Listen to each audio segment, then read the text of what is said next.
Okay, so I'm back at my house. So basically, let me kind of just sit down and tell you guys some stuff. This is kind of like a, I don't know, truth. This is like a a truth session or whatever you want to call it. But as you all know, anybody that's followed my journey, I started competing 5 years ago.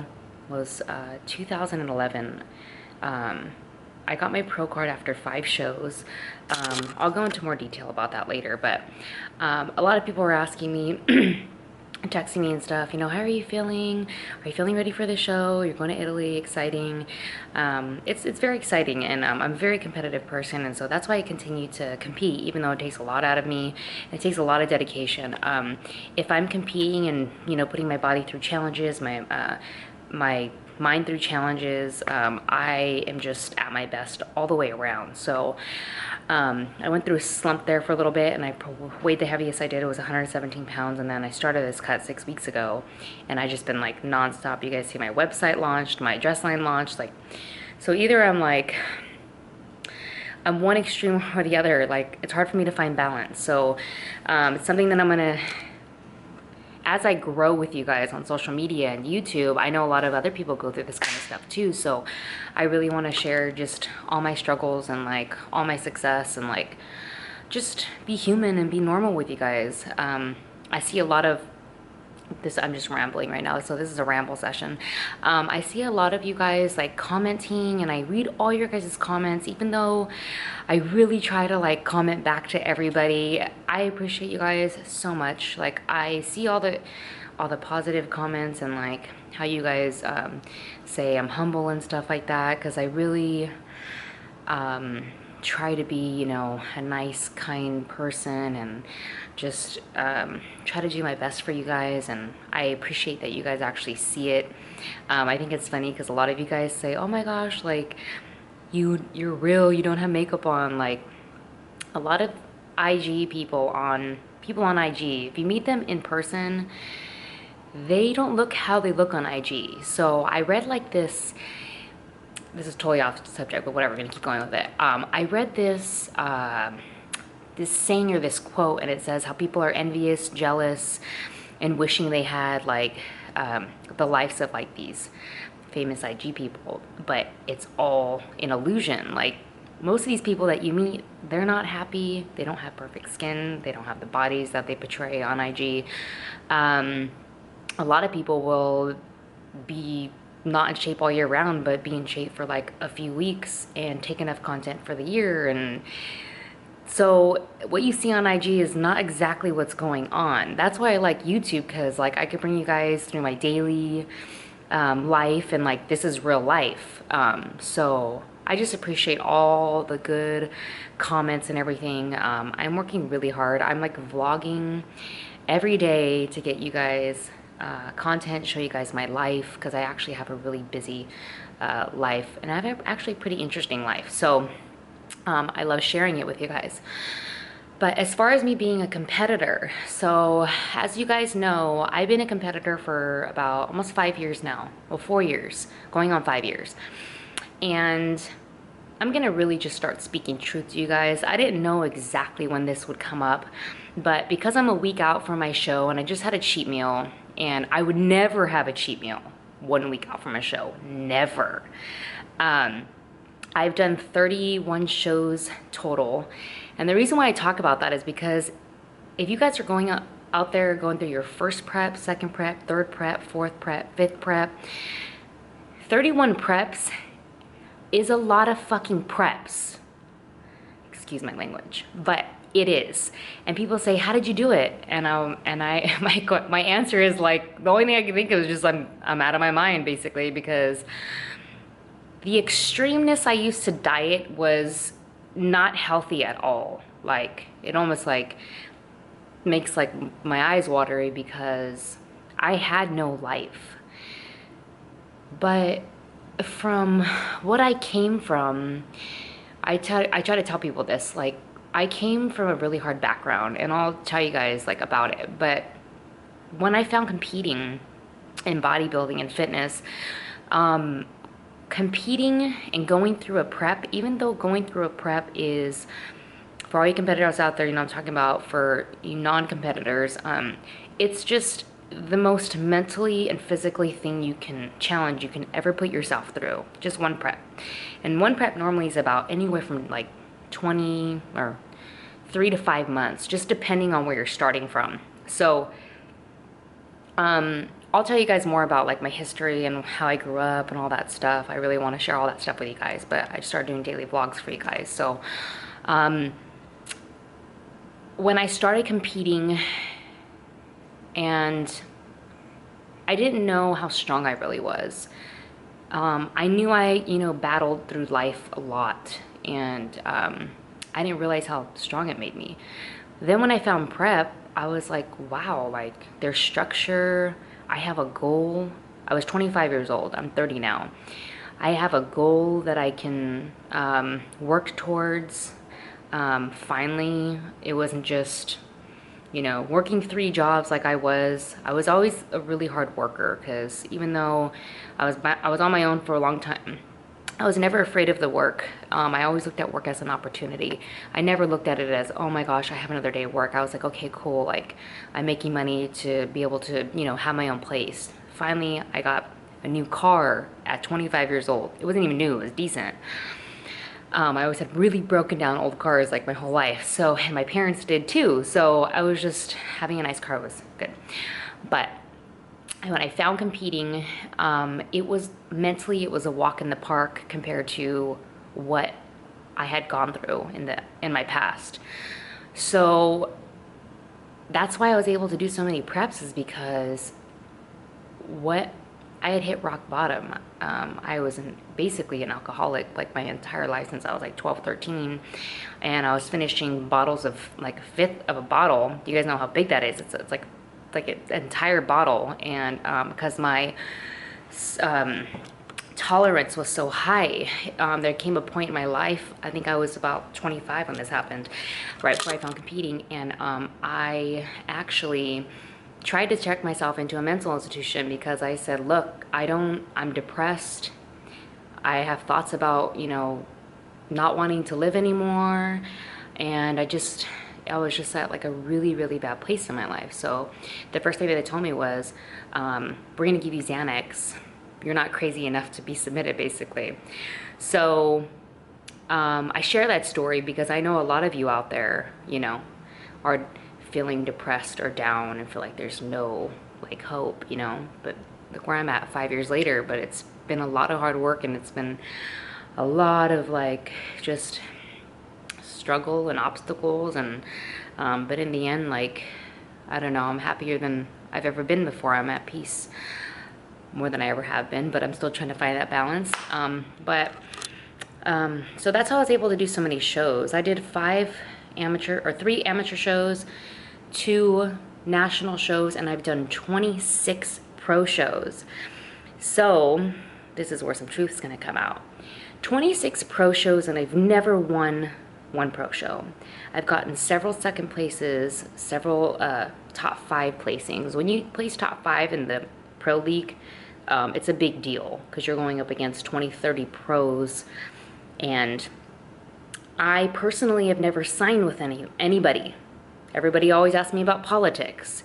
There is clearly politics in anything, especially in the sport of bodybuilding. I don't care what federation it is, there is clearly politics. And I know, because I have done so many damn shows, and I've just seen it all, you know. My ex was 2-time physique Olympia. Like, I've just seen everything.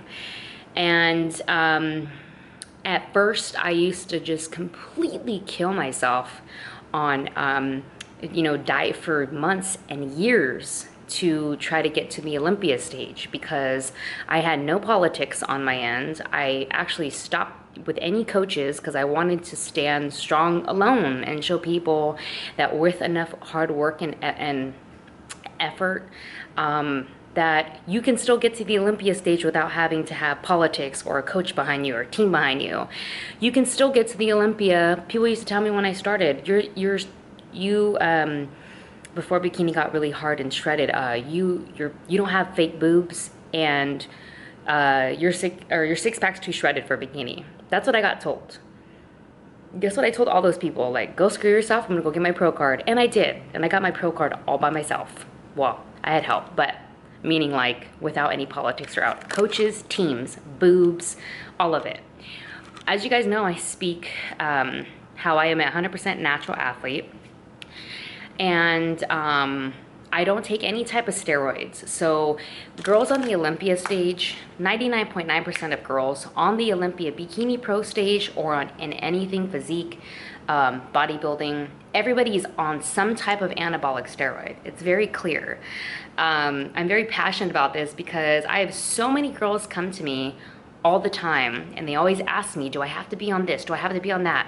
It's their first show, and coaches are just throwing all these drugs at them. No, you don't. Look at me. I don't have any boobs. I've never done any type of steroid, and I'm one of the most successful bikini competitors out there. Yes, I've never won a show, but I know too well what goes on behind the scenes, so I don't get too hard on myself anymore. Where I was going with that was they offered me Xanax, and I said, no, I don't take anything. The reason being is because I grew up in a substance abuse home. My mom used, what was it, meth, like a meth, whatever, I don't know. But that's what she used, and that was her choice of drug, and I'm deathly afraid of any type of drug. So it was almost a blessing in disguise, but I see what it does to people, and I just choose not to do it because any type of drug. So maybe if I hadn't gone through that in my life, maybe I would have taken some type of steroid, you know? It's easier to take a steroid and have more muscle growth, okay? A lot of girls that I turn pro with, they're going like, they have calf shoulders, the triangle, like super separated glutes, all of that. And I found myself comparing myself to these girls. I have gotten such, like, because I really want to do well in shows, such peer pressure in taking something that I've actually had stuff in my hand, but I just couldn't do it because it was my character and it was my integrity, and I couldn't do it as a person.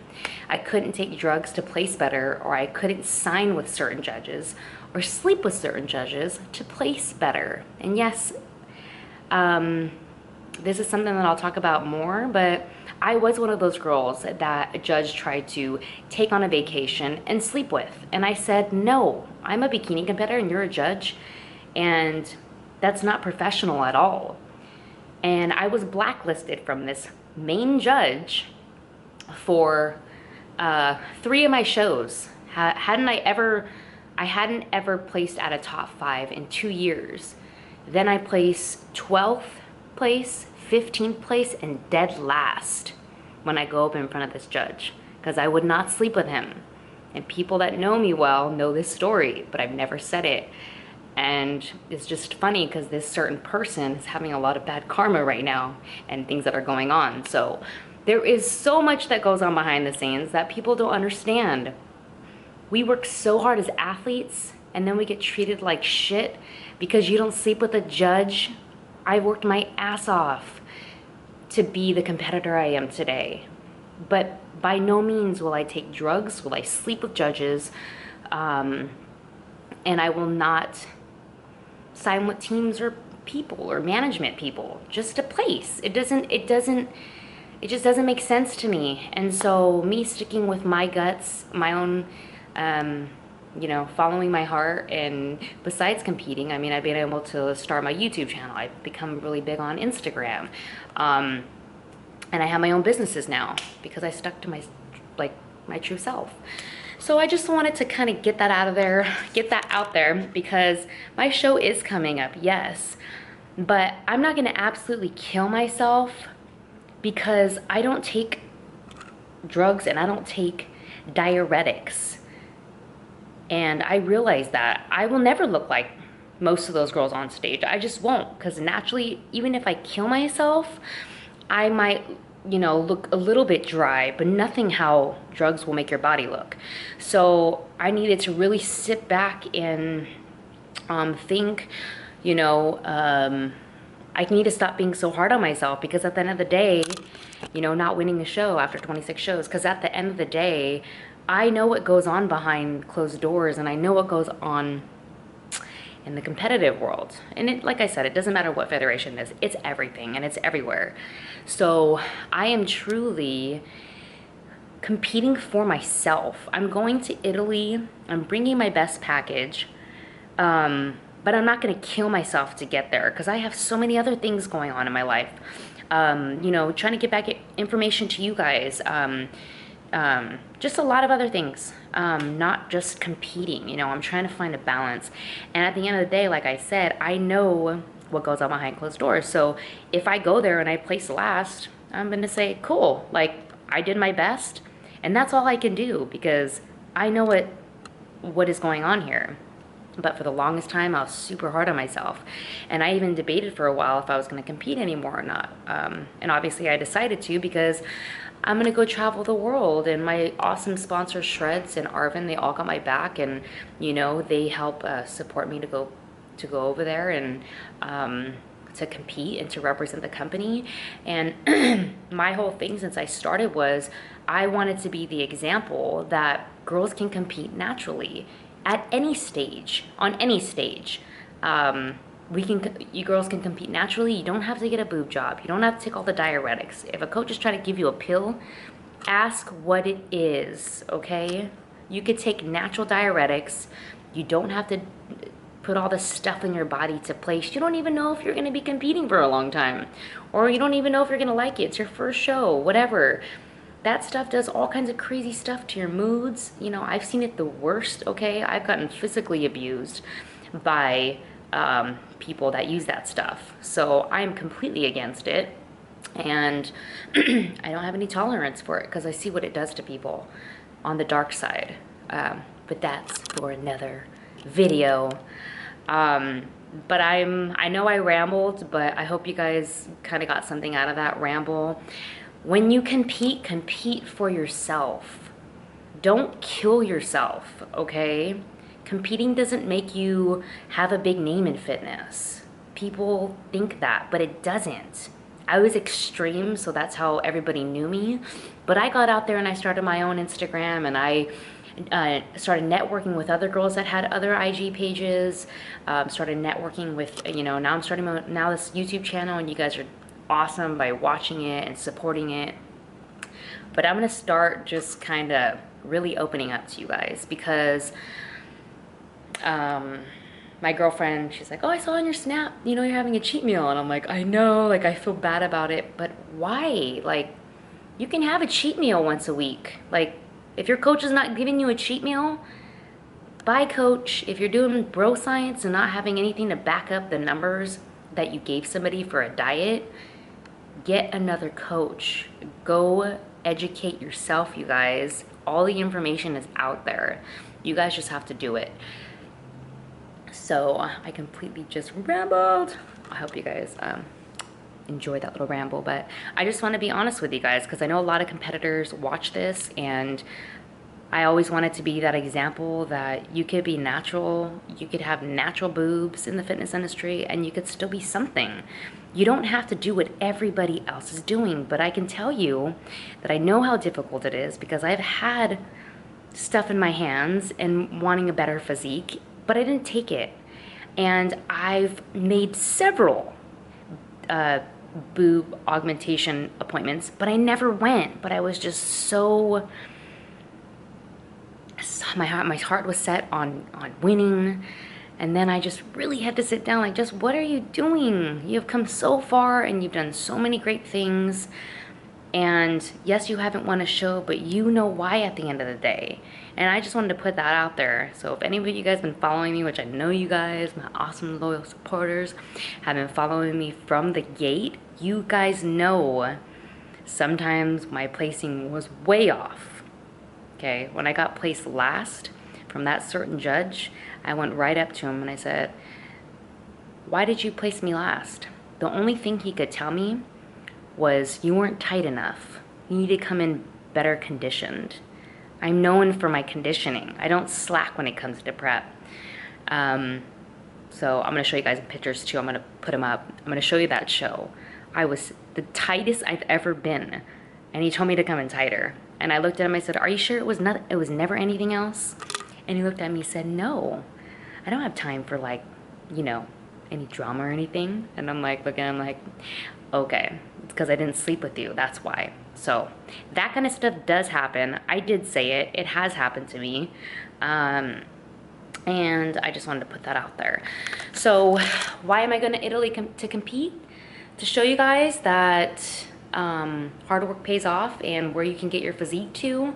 And I just want to bring you guys a lot of great content from Italy. We're going to travel after, and I've never been to Italy, so why not compete and enjoy Italy? So that sums up my little session here. Hope you guys enjoyed. I'm going to go work out in a little bit, I think, but I'm going to take a little break and maybe watch some TV, which I haven't done in a while. And then I'm going to go work out. So thanks guys for listening.